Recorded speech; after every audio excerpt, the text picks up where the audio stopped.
The broadcast is now starting. All attendees are in listen-only mode.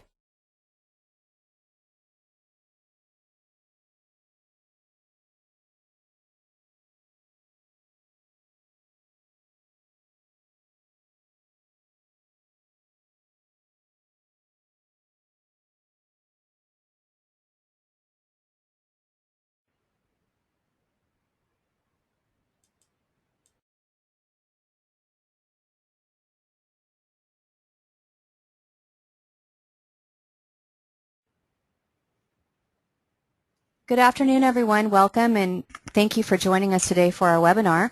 I am Christine Friend with Irvine Valley College. The California Career Café team is excited to bring you this new series of webinars about career action plans. These webinars and all the great resources on the Café are brought to you through SB 70 funding from the California Community College Chancellor's Office. I'll take just a quick moment here to review some technical details, and then we'll get started. You should see this control panel in the upper right-hand corner of your screen. If you do not see it expanded out like this, you can double-click on these two arrows and expand the control panel so you can see all of this stuff. And if you have any questions, we're going to save questions for Rita until the end of the broadcast, but if you have any technical questions, I will do my best to answer them as soon as possible. So now to the webinar. I would like to introduce Rita Jones. Most of you already know Rita and the great work she does for the Café. Without further delay, I'd like to turn things over to Rita.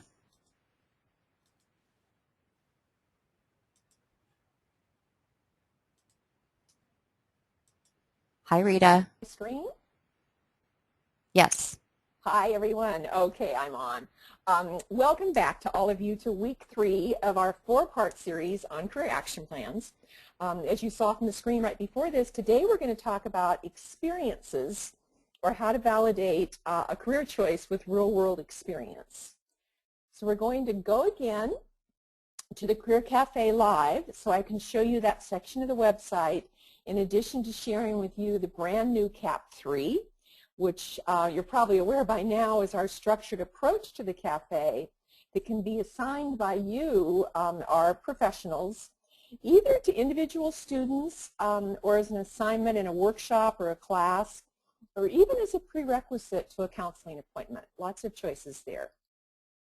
Now, if you are new to this series, you will also be learning about the Educator's Guide to the CAP, which has all the pieces for each of the 4 CAPs so you can collect data and measure the student learning outcomes of your students once they complete that work. So let's take a minute and just look at the agenda and what we're trying to accomplish today. First of all, I really want to talk about why this section has particular importance for our community college students. We'll then review the Café briefly, talk about how it's organized since the revisions took place November 1st, and I will share with you some favorite parts that I have of the experience section. We're also going to go over the new CAP 3 and how that approach can be of value for your students. The third section, I'm really pleased today. Susan's agreed to talk a little more in depth about the work-based learning resources that we have available that you're probably not even aware of where they are. We're going to show those to you. And also, she's going to speak a little bit more about the significant funding, the Career Pathways grant that's coming down, and the impact that's going to have on work-based learning programs, which is really what this whole experience section is all about. I want you, as we're talking, to be thinking, I know you haven't had a lot of time to develop any practices on your campus around this experience section, but any ideas you have about how we might do that, I hope you'll share those at the end as we have time. So let's talk about why is this section such a favorite of mine. And I have a feeling you have had a very similar experience to what I've learned about our young students. And that is that honestly many of them don't have a clue about careers. They base many of their ideas on careers about what they've seen on television, and as we all know, that's hardly an accurate description. But even more important is how limited their knowledge is about the variety and the types of jobs that might be available to them. If you'll ask any student just to take, 3 or 4 minutes and write down every job title they can think of, I think you will see very quickly what it is I'm talking about. Now, to show them that talking to people that are doing the jobs they think they would like, that alone can clear up many misconceptions. But also any experience that they can have inside of a workplace will certainly result in broadening that view they have about what's available and what types of work actually take place there. But most of all, I think my very favorite part about this whole section is the fact that we have them for really a very short time during this community college period that they're with us. And we can teach them skills. For instance, let's just say one, how to network. And we can give them resources that will literally change their lives. And not just for one career either, because we know that they're going to be changing jobs and careers many times. And these are really lifelong skills that we're teaching. So it's a really important area, and I hope we can all use our creativity to figure out how we can get more of this information to our students. So, for those of you that are new to this series, I'll reiterate a little bit about the Café sections. As you can see up at the top, it's very simple. There's 4 main sections called Start, Explore. Those are the first 2, the webinars that we've already had the last 2 Fridays. Today we're going to talk about Experience, and our last one next week will be about Preparation. And each of them has 6 lessons. This happens to be, as I mentioned, the Experience section. You'll see 6 lessons here. So there's 6 lessons in each of these 4 areas. Now, there'll always be a main description up in the top of it. Here about what the video, there's going to be one video and then a main description about the content area or the subject matter of that particular lesson. You'll see there's going to be a good to know section. That's new in this revision piece. And there's lots of cool stuff. When I go live on the site, I'll show you just some of the really rich resources that you can find there that you can use in different ways. This just happens to be, the UCLA piece around that, a video, and then another activity that's a card sort around open and closed questions. And there's going to always be a lesson that includes a student activity that is downloadable PDF file for you to be able to print and hand out. So let's take a look live at the Experience section. We'll go to the Café now, live, I hope. All right, let me make my screen bigger for you here. All right, let's go into Experience. And I'm going to try something new today, so please bear with me. I'm going to try showing just one video. We don't have a lot of time in these webinars, but there's a couple things here that I really want to make sure that you know how good they are. So I'm going to try that, and we may have a little bit of a sound issue that I have to play with, but we'll get that figured out. So remember, there's 6 lessons here. I'm going to start with the first one, which has to do with informational interviews, or in this point we're calling it conversations. So let's take a look at what this young lady has to say. Let me first go up and make sure my speakers are right. Okay, connect there and connect here. Did you know that you can talk to the people who actually have the job that you want? Yeah, it's called an informational interview. And here, I'm going to tell you how to get one, questions you need to ask, and what your outcome goals are from it. So who can do an informational interview? You can be in high school. You can be in college. You can have a job. You could not have a job. It could be a job you're already doing. It could be something new, whatever. Who do you do the informational interview with? Someone who has the job you think you want to have. You can ask them directly if you know them. You can call a company where you think, I think people like that probably work there. If you have the boss's name, ask the boss. Say, you know what, I would like to do an informational interview with someone in this position because it's a career I'm thinking about.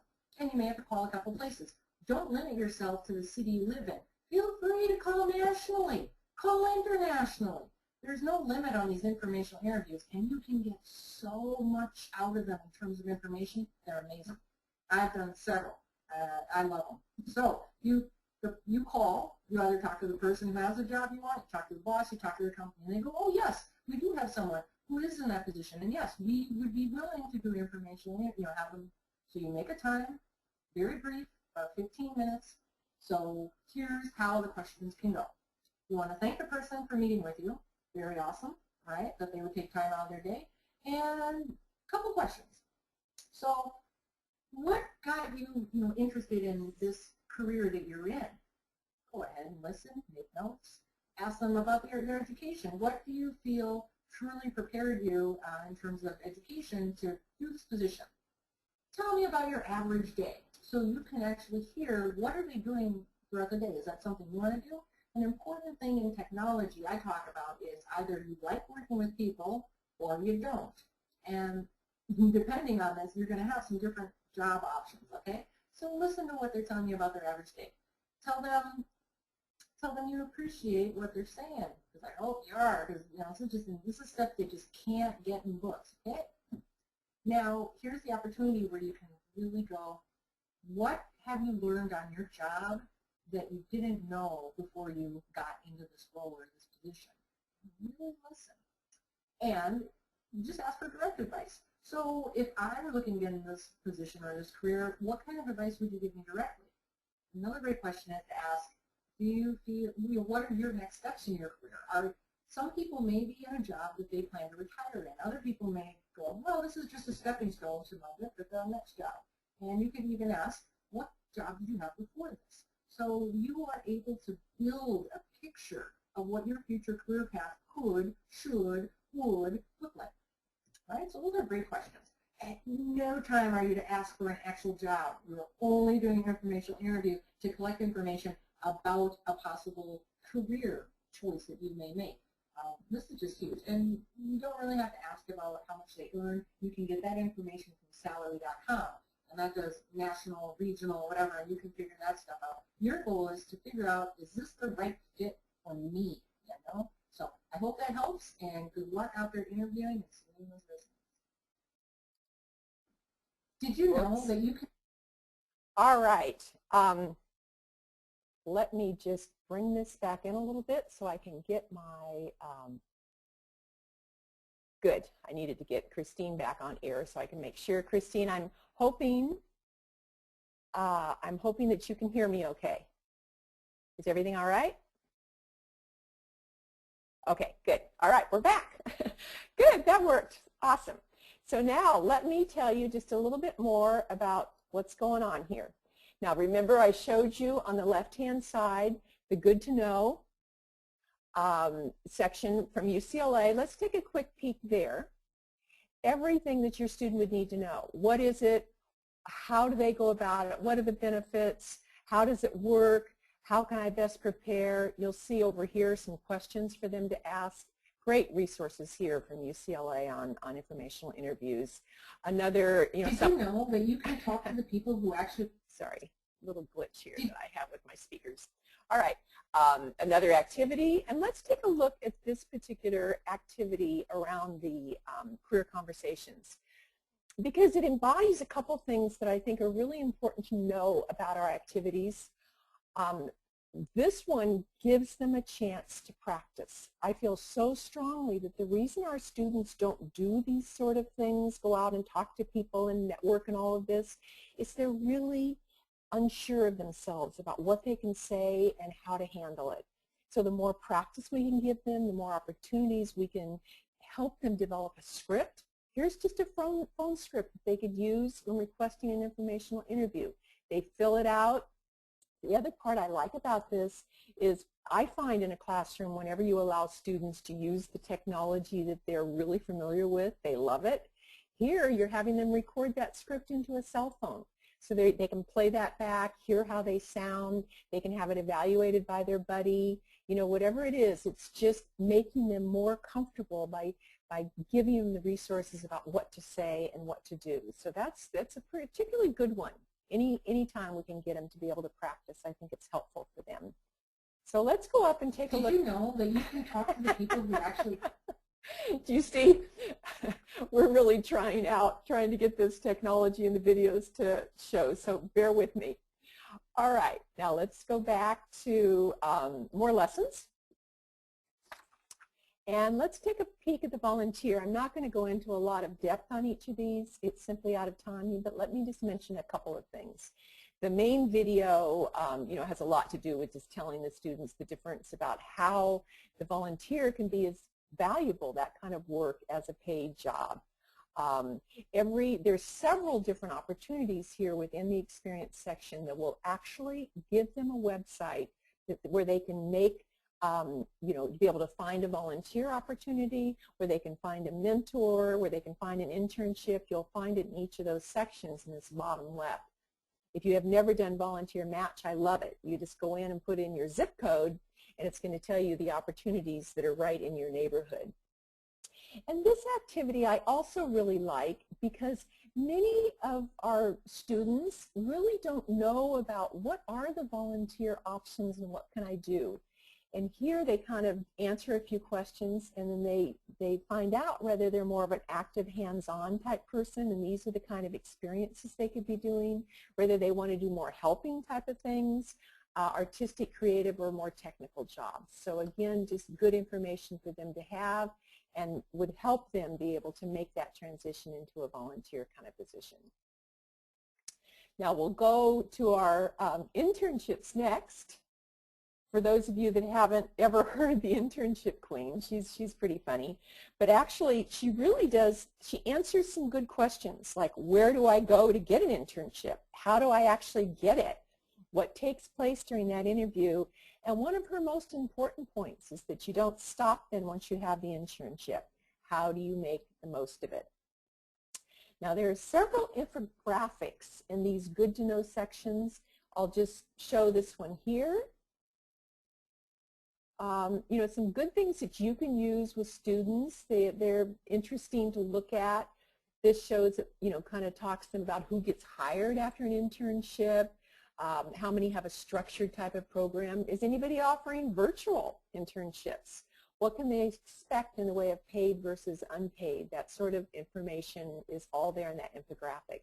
And as I told you, here's an intern match site, much like the volunteer match, where they can go in and look at the intern opportunities in their neighborhood. This activity here just prepares them actually for the interview, the intern interview. Another lesson that I'd like to go to just briefly, because there's one thing in particular here that I don't want you to miss, but I will mention first, this leadership guy is very good, very good. And his main point is not so much that it's about the title of whatever your leadership position. He doesn't care whether you headed up a committee or whether you did whatever. He said you've got to ask, how did you make things happen that would not have happened if you hadn't been involved? And basically, how do you make a difference? So really action-oriented things, and I thought it was very good. These two areas in the good to know, this one here about what it takes to be a leader and these characteristics, I think will really help the students understand the qualities of a good leader, and that's always important. The activity is really a reflection on getting them to identify specific things that they've done that have been in the leadership arena. But the one thing I wanted to point out is this leading with lollipops little video over here that I just really like. It's a great one. This young man talks about his experience with a gal that came back to him 4 years after an experience that she'd had with him. He didn't even know her, and told her the impact that he had had on her life. And his main point is that we need to value ourselves and take credit for whatever leadership it is, because he said leadership is not bigger than us. It's the impact that we can have on others' lives, even if it's just one other person that it's an impact. And it's just a lovely story. I think you'll enjoy it if you haven't seen that one before. All right, back to lessons. The last one we're going to talk about then are apprenticeships. And this is an area obviously that has a lot of attention, in our state. This video is very good. Particularly, it talks about how so many students end up with a lot of debt in college, and how apprentices really are able to earn money and not collect debt while they're getting their education. The apprenticeshipsca.gov has everything a student could want to know. They just enter their zip code and find an apprenticeship program in their area. It's a really good one. And then the Earn and Learn is a great activity, but let me first mention this video. I'm a little nervous about going there again because I'm afraid I'm going to have some problems with my audio, but it's excellent. It's a little bit long. It's 6 minutes, over 6 minutes, but it's called I Built It. It's about apprentices that are working in the green field, building green buildings, and it's real lively, and it talks about they must have 20 different apprentices in there giving their views, and it's very fast-paced. It's really a good one. I like it a lot. What I'm going to do right now is take a look at this apprenticeship quiz. And it's always nice for students to be able to see kind of what is involved in some of these areas. And these happen to be characteristics that would help a person be a good apprentice. But I want to point out a couple things, like here about, are you good at solving problems? And are you willing to work hard for your goals? And are you persistent and dependable? These are really pretty much soft skills that we also, as you know, with our grant work have been very involved in. But the point I want to make with you is there are whole packages of information that you can put here. Depending on how your students answer this quiz, there are supplemental materials. Let's go back to the home page of the Café, and I'll show you where there are. There's supplemental activities that you could give as a special assignment for extra credit, or just have students report on in class, or that you could, if it's a consistent area that you would really like to focus on with a group of students, you could use these resources. But I'm going to go down to the very bottom of the home page and click on the people skills piece. Okay, I see that I should be clicking on this. Let me say use new hardware and see if that helps. Okay, Christine, tell me if that's better. All right. Now remember, we talked about things like solving problems and working with people and working hard. Let's take a look at what we have for that.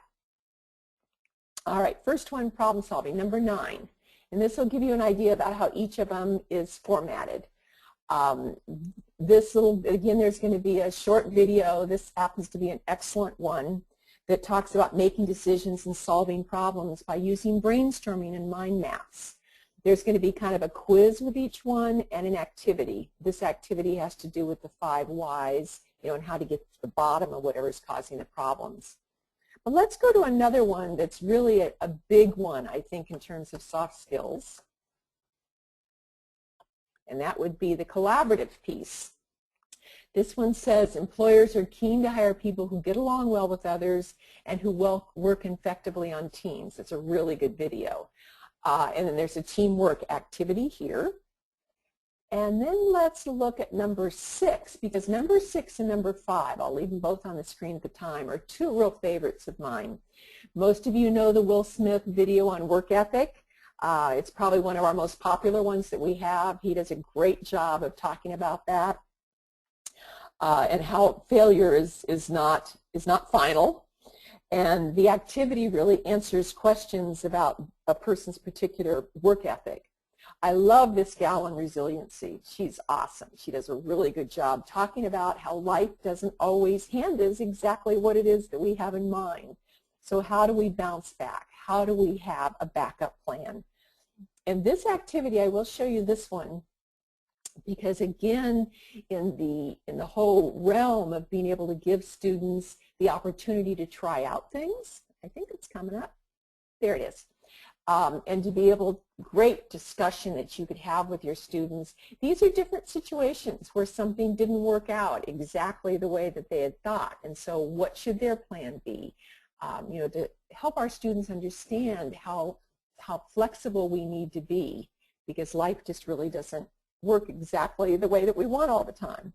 And then the last one that I'll talk about then is about being organized. Those of you that have followed Covey's work, any of the urgent versus what's important, both the video and the activity will help students understand what that looks like. So just so you know, that's on the home page then under People Skills. And for many of these areas, for experience, they're going to need to be really well skilled in these people skill areas. So it's a supplemental information that you can use with that. Now let's go back then to our webinar.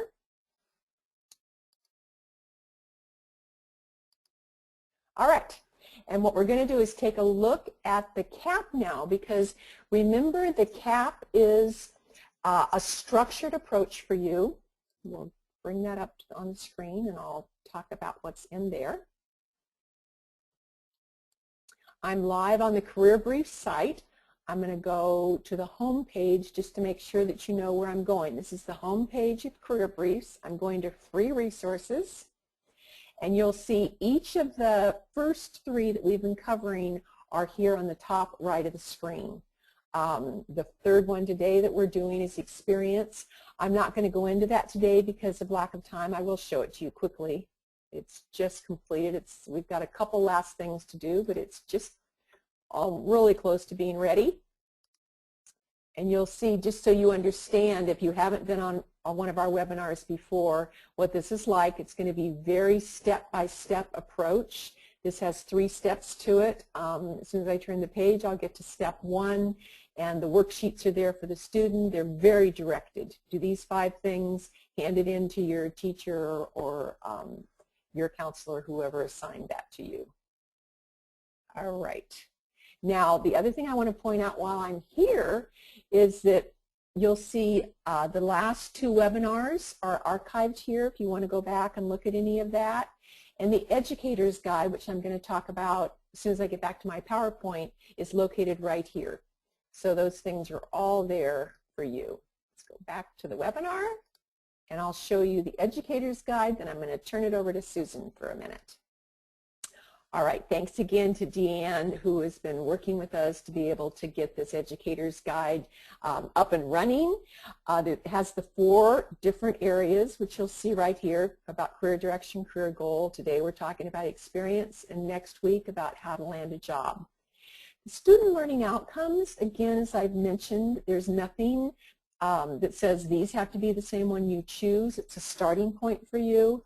The ones that we're going to talk about today are in the experience section, so it has to do with helping them understand the benefits of informational interview, conduct one, help them understand the relationship between volunteering and finding a job, and how those opportunities can help them explore their field of interest, what internships can do for them, and the benefits and exposure to landing a great job for them.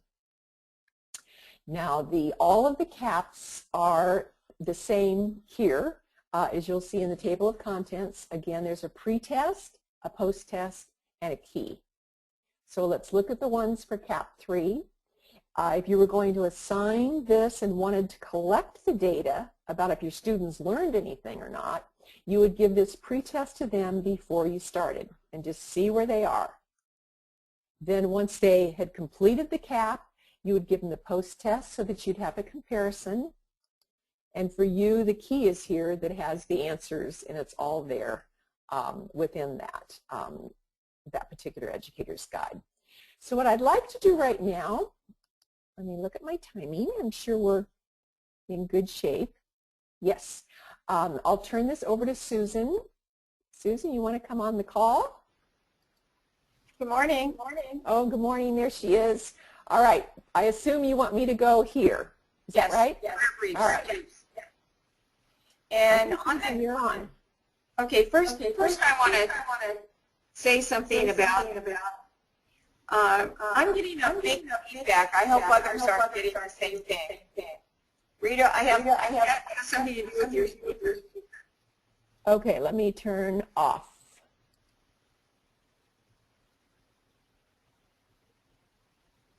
Sorry. There. Disconnect. That should be better. Is that better? Yes. Can you hear me? Yes, I can hear you. Okay, good. according to the NACE, and NACE is the National Association of Colleges and Employers, and each year they follow what happens in terms of internships and co-op. And their 2013 survey shows that 48.4% of students who did internships actually convert to a job. It's down a little bit from last year, but not significantly because the number of internships was actually down from last year. So we're still seeing the result of students who do internships are very likely to get a job as a result of that internship. And let's say if they don't get a job with that same employer, they still have an edge on their resume because they can prove to employers that they actually have experience. And most employers today are looking for employees who have some kind of an experience. And the internship or the co-op is a perfect way for our students to get that experience.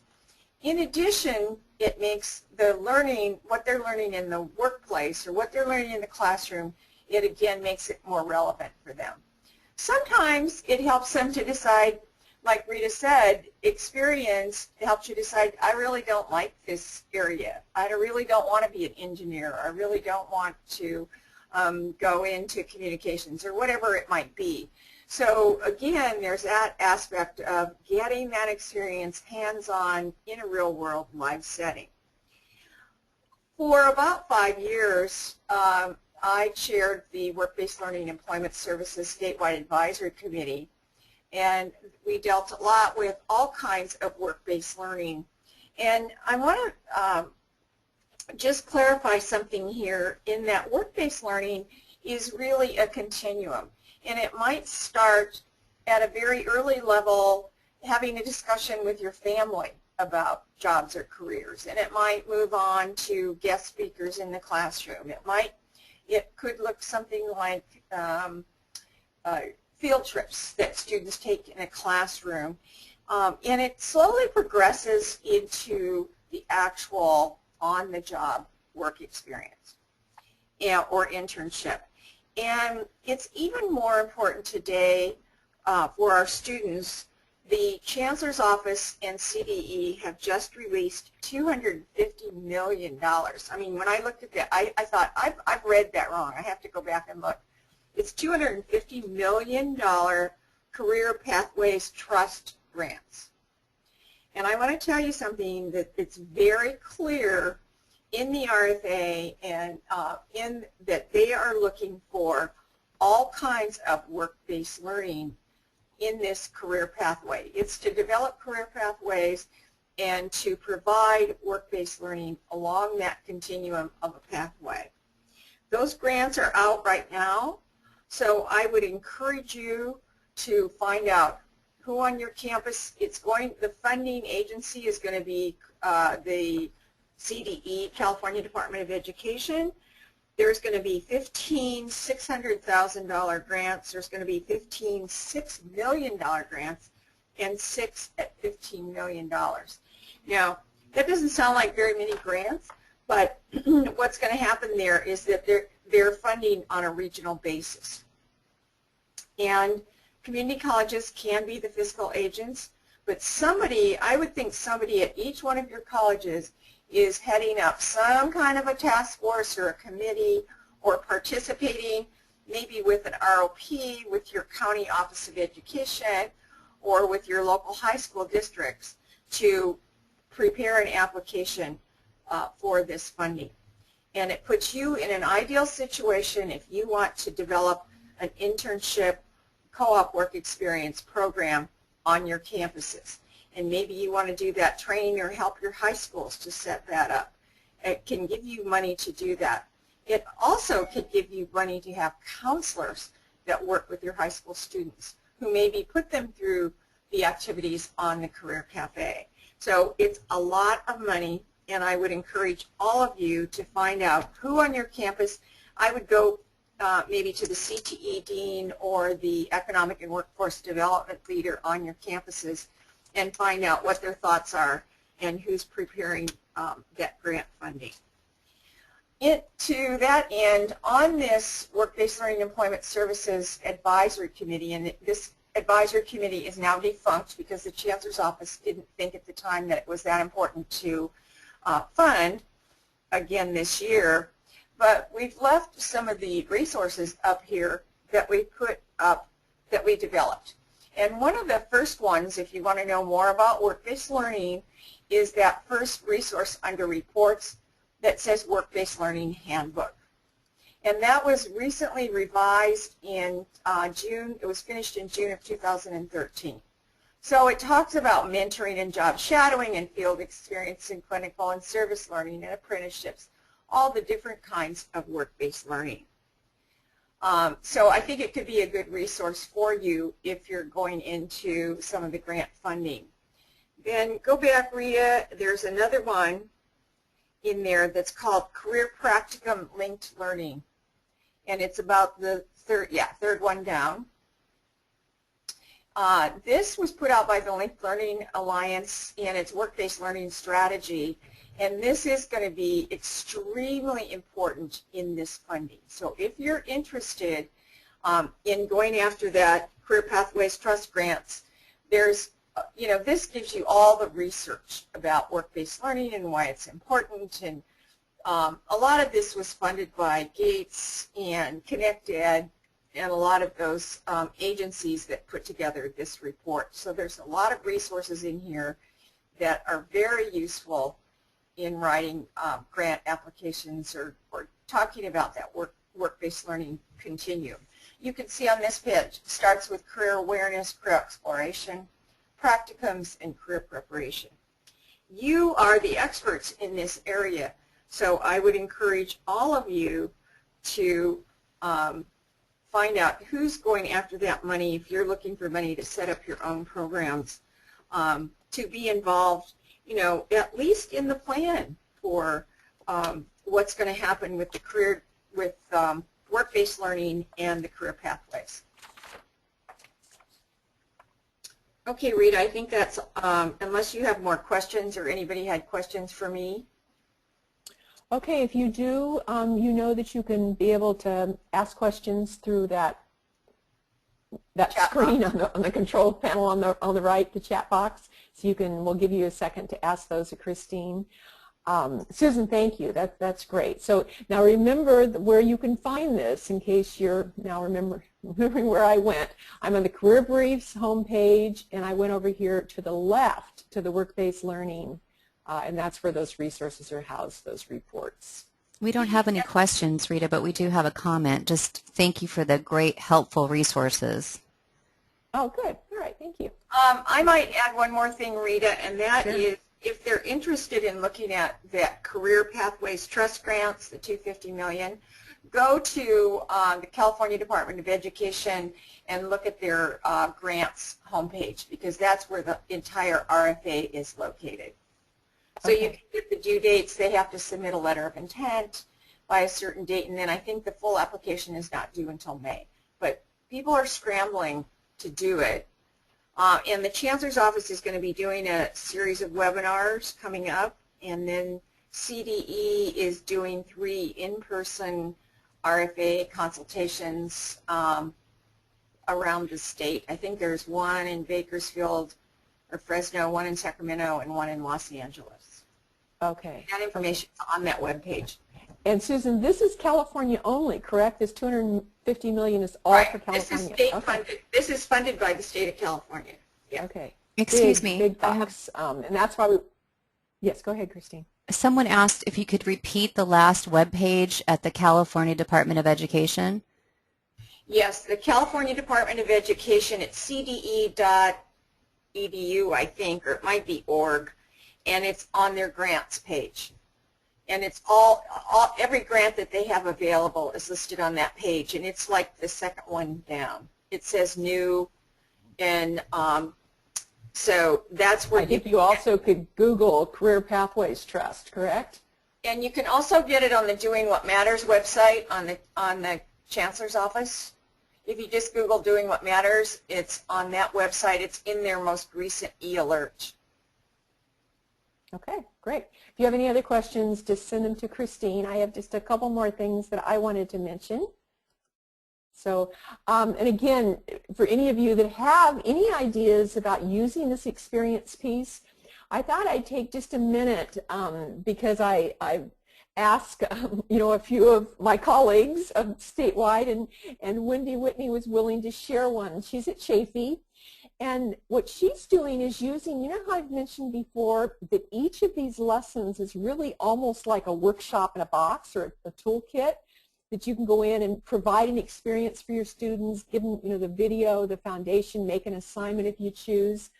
And Wendy is offering now at Chafee a Career Exploration Academy, which is meeting 2 times a week for 2 weeks. And it's an hour and a half for each meeting. And she said, I marketed it, and luckily students signed up, so I assume they're not getting credit for this, but they showed up anyway, which is great. And they had to make a commitment to all 4 sessions, and it's covering the 4 areas of the Café. And she's using those Café resources to run the workshop. For instance, the one that she's done around the experience section was really to talk about informational interviews. She showed the video. She used the 30-second pitch handout to help them be able to learn how to introduce themselves on a call.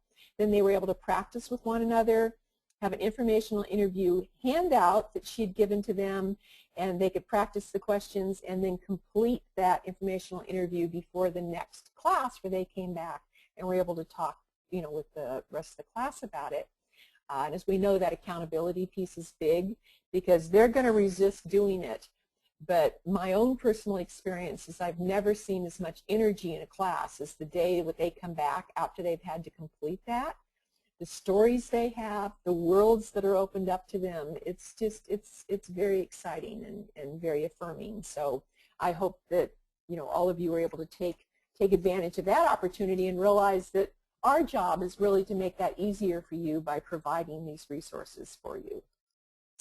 So again, if there's any last questions, otherwise I thank you so much for being such a great audience. It's funny when you're online like this versus in person, it always seems like you're really paying attention. So thank you for that. And we'll see you next week where we talk about preparing to land a job. And just really quick, Rita, I wanted to remind everybody, to thank you first of all for that wonderful presentation and lots of great information as always. And I just want to remind everybody of the resources on both websites and that we're sending a LinkedIn group link, is that correct, to the attendees following the webinar?